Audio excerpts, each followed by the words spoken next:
Hindi pantay guys yung labas ng apat na piston. Dito sa right side, mas labas. Dito sa left side, mas lubog. Air and fuel, kailangan balance.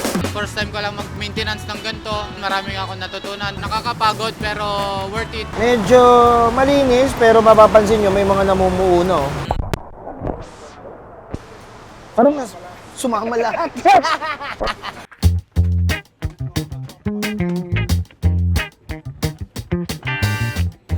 Boss, ito na boss. Dumating na boss.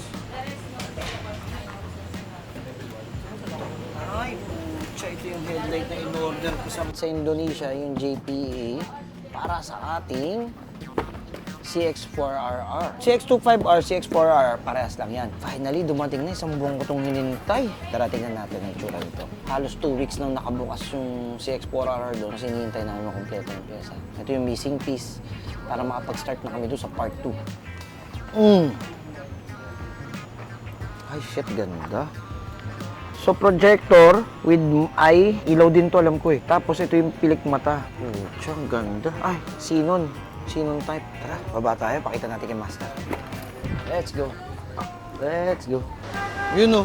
Yun yung CX-4RR natin na halos 3 weeks nang nakahubad doon. Kasi hinihintay nito yung pyesa na to eh. Ito hinihintay natin para matapos na to. Ito, 1 linggo na to dito eh. Ngayon, Master, dumating na yung hintay natin yung pyesa kasi nakompleto na eh.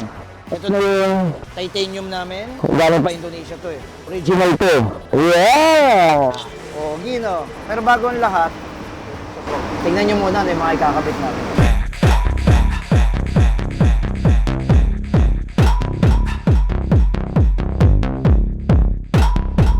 Integrated taillight, tail tidy, lowering links, radiator guard, headlight, side mirror. Isa na natin para matapos na maaga.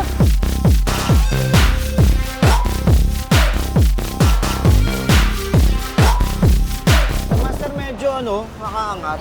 Beben pa natin to Sa JPA brand din to. Pasok to sa Z1000, Ninja 400, J4, CX-6R. Pare-pareha sila. Pero, huwag kayong assuming na plug and play lahat dahil dito nagkakaiba-iba.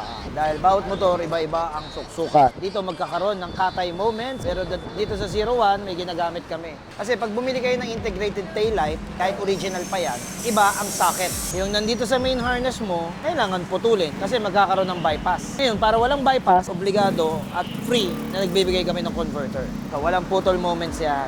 So, dito yan sa taillight natin, Master. Meron tayo dito yung rear set extension. So, lalagay natin yan dito. Uusog to at tataas to ng 1 inch higher. Dahil doon, tumaas siya, bumen yung legs ko, mas madaling pumosisyon ng pabang. Tsaka mas tight yung posisyon ng katawan ko dahil mataas na to. Madaling gumanon. Isa na natin para matapos na maaga.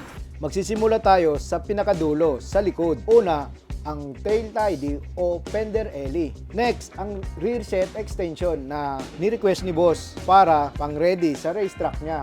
So, sa bagong autos ni boss, wawasakin na natin to o bibiyakin para mapag-compare natin yung gagabit natin o ilalagay natin na gulong na Michelin tire para doon sa CX-4RR. So, yun nga, nilagyan niya ng motor oil. Ayun, kumakapit. Yan, tutulungan natin para, ayan o. Ayan o. Ayan na! Ayan na! Ayan na! Ayan na! Sinira na! Marunong ka nito? Kalasin mo yung tornilyo sa dulo. Tapos hanapin mo lang kung saan babangga ito. Tapos ito, flat sa kabila. Tapos lock mo sa kabila. Ang pagsikip, sabay. Kumuha ka ng 2 ratchet, kontrahan ng ikot. Kaya sinadya siyang plastic para malambot. Pag bumagsak, ito yung masasaktan hindi ito. Power bank ng CX-4RR ko. Lupit. Power bank ko. So sa mga naka-CX-4RR dyan, hindi nyo alam, may power bank ang motor natin. Tangpad. Bakit tinatanggal? Yan. Sira-sira na kasi at pud-pud na rin kasi. Ang pinaka-purpose ng ganitong tangpad is masira kaysa yung pinaka-pintura ng tangke mo. So ito yung titanium. Ito yung stock. Libre simulator, tapos bakal.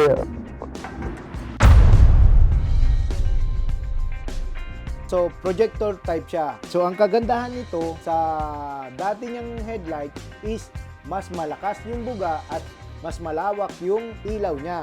Next naman natin ang full system na full titanium. Malaki ang pagbabago sa performance ng full titanium dahil dito, iba ang performance niya. Sa bigat pa lang ng stock mo, kumpara mo dun sa full titanium. Ang laki ng pagkakaiba nila. Kapit nyo na to, master. Tapusin na natin to. Pag nilagay ko yung steering damper, saan ako maglalagay cellphone holder? Wala na. Wala nang choice. Meron yata ako nung isa dun. Teka lang. Ito ilalagay natin bago. Kaya yan dito, di ba? O, ito. Dito. Sakto yan. May mga kanto yan. Tingin mo na ng ibang goma para di maskas. Steering damper, ha? Ito, higpitan na natin tong canister natin na full carbon at double check sa mga wiring para walang aberya pag ginamit na ni boss. Kabit na din natin tong V-grill na shield, cellphone holder, at steering damper na shield. Ayan, kamalik ko lang, no? So, ito yung natin, shield na steering damper para sa ating 4RR. Dito yan kakabit ni Master. Ayun, napalitan na rin ni Master. Pinatanggal ko na yung angkasan sa likod kasi pang-re-race track ko na nga ito. Kunti na lang, sasara na to, ilang araw na to. Ay, side mirror, naikabit na rin with signal light. Ito pa, ito yung headlight natin. O, ito pa pala, yung V-grill. Last time, di nyo ito nakita. Ito, V-grill. Para yung mga batong tumatalsik dito sa headers ko, protektahan nito. Mamaya, pag kinabit na yung fairings, tignan nyo. Sukat yan. Bale, hindi na naka-expose yung pinaka-exhaust mo. Yung headers, nakatago na lang lahat yan. Kunti na lang.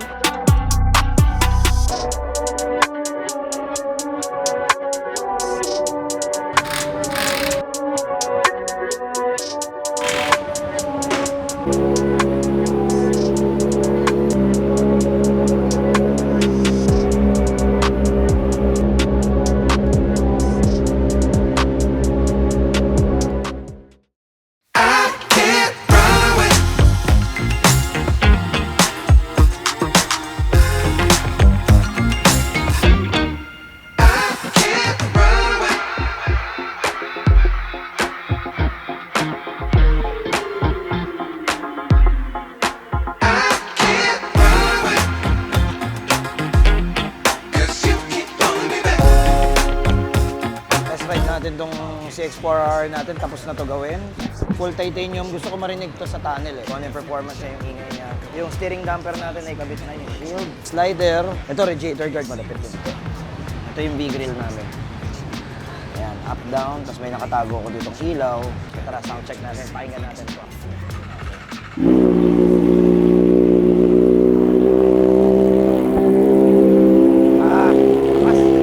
Mas talaga yung tunog ng titanium. Galit na galit, oh. So, ito, titanium. Titanium. Lahat yan. Titanium.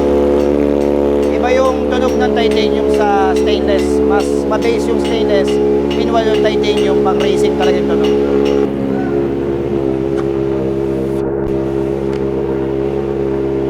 Diba?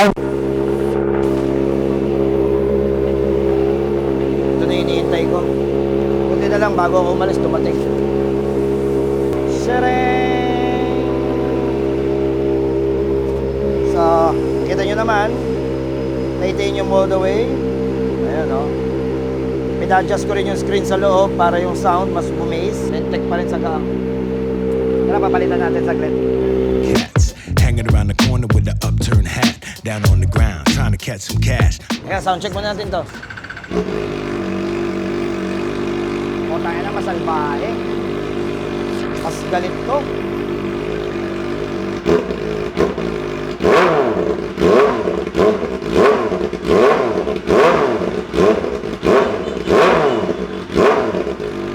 Kasi alam ko, pati loob, titanium nila. Kaya medyo galit na galit yung tunog.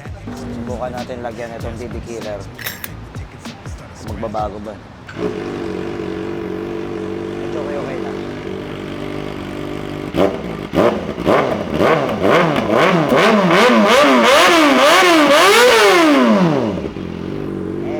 Okay na.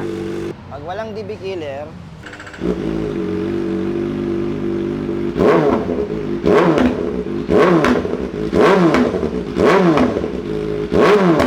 may DB killer wala? Wala. Wala. Tangina, wala. Sige, walang DB killer. Tara, pasok nyo na. Pick nyo na yan. Tara, magingay tayo. In the hat. Now how about that? It's all in the game. Switch from cannonball to train. It was calling his name. Small change jingle. Tan taas yung rear set. Panibago. Aggressive. At adjust natin to. Adjust natin to. Let's go.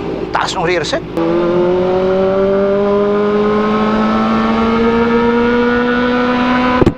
Ingay ng exhaust ko.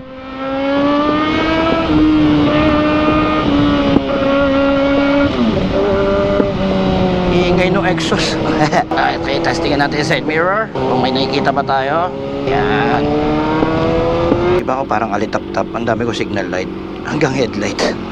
Signal light ako rito. Signal light din ako doon. May signal light pa sa headlight. So option na lang yan kung anong gusto nyong i-set up doon sa motor nyo. Pero ako nilagay ko na lahat para kayo. Alam nyo na anong kailangan ninyo.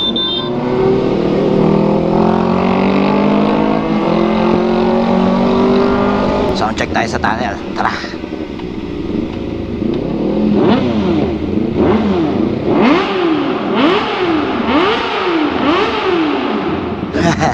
Sarap. Ayan. Ang lakas pala ng ilaw ko. Nakikita nyo yun, oh. Ganun kataas yung ilaw ko. Nakita nyo yung ilaw ko. Ganun kalakas.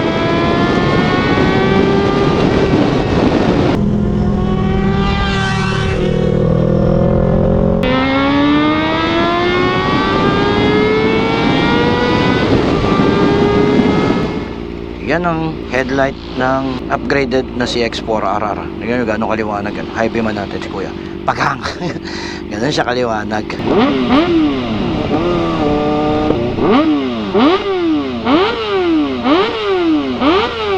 Puta headlight kaya tayo tumutok-tok dun sa mga signage. Oh. Ang lakas. Boom! Ang liwanag. Hindi ko na kailangan maglagay ng extrang ilaw.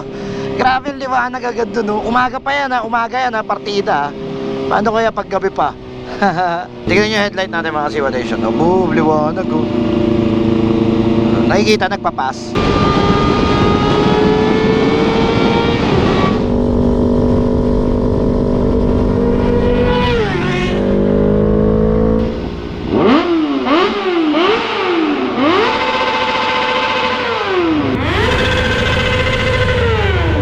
So ayos, na-testing natin, nakakita naman ng maayos yung side mirror. Yung rear set, hindi siya ganun ka-aggressive, pero enough lang din para mas makabanking na ako. Parang mas gumanda yung angle nung pa ako ngayon. Yung windshield, okay, mas madaling mag-tuck in. Steering damper, nakita nyo naman gaganina. Nagpapatakbo tayo ng mabilis, nakakatulong yan. Cellphone holder natin malupit, diba? Tapos yung exhaust natin, yun talaga yung nagpanalo dun eh. Yung exhaust natin eh, cream of the crop. Nakita nyo naman yung tunog, lalo na doon sa tunnel, tsaka na nag-flyby tayo. Talagang ang sarap, ang sarap.